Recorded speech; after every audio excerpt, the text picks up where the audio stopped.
اور پانچواں سوال یہ ہے کہ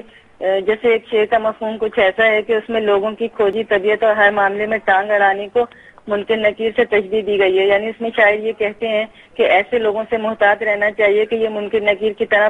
ہوتے ہیں، بغیر اچھے پیچھا نہیں چھوڑتے۔ ایسے شعر کا کیا حکم ہوگا؟ یہ شعر میں ہے؟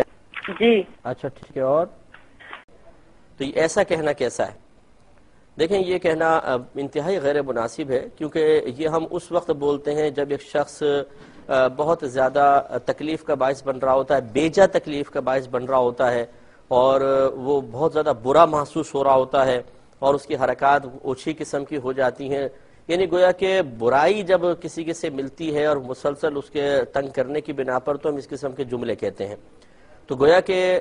کہنے والا پھر یہ بھی کہنا چاہتا ہے ساتھ ساتھ کہ منکر نکیر کی آمد بھی ایک بری ہے، وہ بھی تنگ کرتے ہیں اور وہ بھی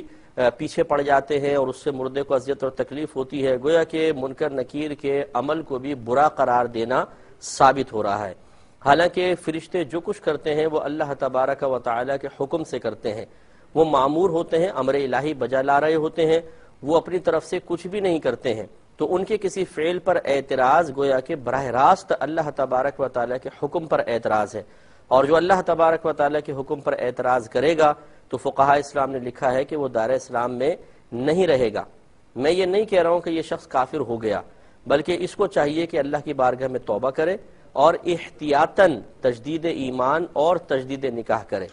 کیونکہ اگرچہ اس کا قصد و ارادہ فرشتوں کی توہین کرنے کا نہیں ہے، ان کے عمل کو برا قرار دینے کا براہ راست نہیں ہے، لیکن مطلب یہی نکل رہا ہے، اور جب اس قسم کی کوئی تعویلی صورت نکل آتی ہے تو پھر اس وقت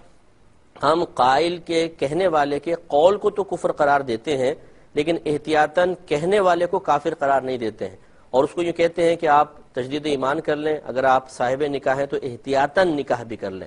اگر وہ لیکن یہ نہیں کرے گا تو پھر بہت شدید گناہ گار ہوگا اور خدا نخواستہ اس پہ سخت حکم بھی لگ سکتا ہے۔ اس لیے اس میں ضد میں نہیں آنا چاہیے کہ جب کوئی بتائے کہ آپ سے کچھ کلمات کفر صادر ہو گئے ہیں یا آپ کی کلمات پہ گرفت ہے، تو دیکھا ہے کہ بعض لوگ چڑ جاتے ہیں، ایک دم ضد میں آ جاتے ہیں، بولتے